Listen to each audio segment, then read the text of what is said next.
Assalamualaikum warahmatullahi wabarakatuh. Halo anak soleh-soleha di rumah. Hari ini Ustazah akan melanjutkan pembelajaran pada subtema 2 pembelajaran kedua. Kita akan belajar perilaku sesuai dengan sila ketiga, keempat, dan kelima Pancasila. Sebelum kita mulai belajar, yuk sama-sama kita membaca doa belajar terlebih dahulu. Bismillahirrahmanirrahim. Rabbi zi'ni ilman warzuqni fahman. Ya Allah, tambahkanlah aku ilmu yang bermanfaat. Amin. Baik, anak soleh-soleha di rumah, sudah siap belajarnya ya kan? Tetap semangat belajar dari rumah. Anak soleh-soleha di rumah sudah tahu belum bunyi dari sila Pancasila ketiga, keempat, dan kelima? Yuk Ustazah ajak kita untuk mengetahui bunyi dan juga lambang dari Pancasila. Pada sila ketiga Pancasila, lambangnya adalah pohon beringin. Anak-anak sudah tahu belum? Pohon beringin yang digunakan ini berarti menggambarkan kesatuan dan persatuan Indonesia. Mengapa? Karena pohon beringin memiliki akar tunggal yang panjang sekali, yang menunjang pohon beringin ini agar bisa tumbuh kuat. Bunyi sila ketiga adalah Persatuan Indonesia. Sila keempat, lambangnya adalah kepala banteng. Gambar banteng ini diambil karena banteng adalah hewan yang suka berkumpul yang melambangkan musyawarah. Bunyi sila keempat Pancasila adalah kerakyatan yang dipimpin oleh hikmah kebijaksanaan dalam permusyawaratan perwakilan. Dan sila yang terakhir adalah padi dan kapas. Nah, padi ini adalah pakan, sedangkan kapas diartikan untuk sandang. Keduanya ini diartikan sebagai kebutuhan rakyat Indonesia. Nah, tidak hanya diartikan sandang dan pakan, namun juga berlaku untuk segala aspek.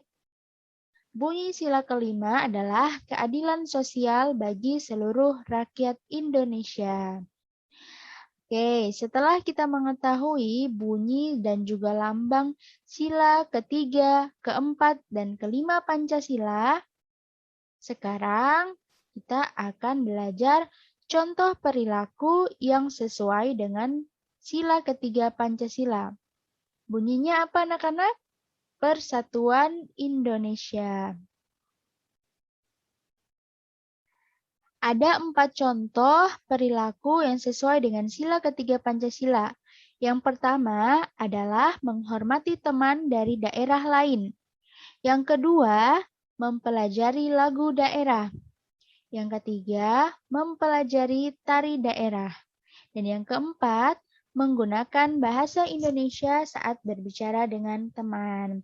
Jadi ketika anak soleh-soleha mempunyai teman di kelas yang berasal dari daerah yang ada di Indonesia, kita harus selalu menghargai, menghormati, dan juga tetap menggunakan bahasa Indonesia sebagai bahasa persatuan saat berbicara dengan teman. Kemudian selanjutnya adalah perilaku yang sesuai dengan sila keempat Pancasila.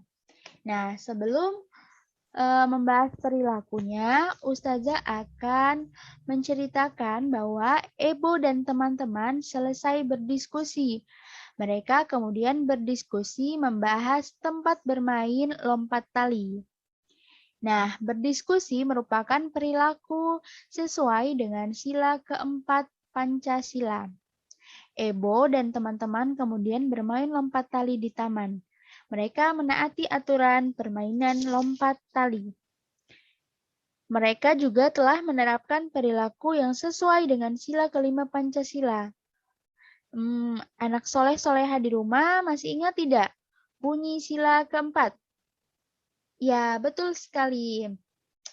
Bunyinya adalah, yuk kita lihat lagi. Masih lupa? Kerakyatan yang dipimpin oleh hikmah kebijaksanaan dalam permusyawaratan perwakilan. Ini kelima, keadilan sosial bagi seluruh rakyat Indonesia. Berdasarkan cerita Ebo dan teman-teman yang Ustazah bacakan tadi, yuk kita melihat perilaku yang sesuai dengan sila keempat Pancasila. Yang pertama, berdiskusi menentukan permainan, seperti hal yang dilakukan Ebo dan teman-teman. Sebelum memulai, mereka melakukan diskusi. Yang kedua, mendengarkan pendapat teman saat berdiskusi. Yang ketiga adalah menghargai pendapat teman. Dan yang keempat, tidak memaksa pendapat teman. Selanjutnya, perilaku yang sesuai dengan sila kelima Pancasila.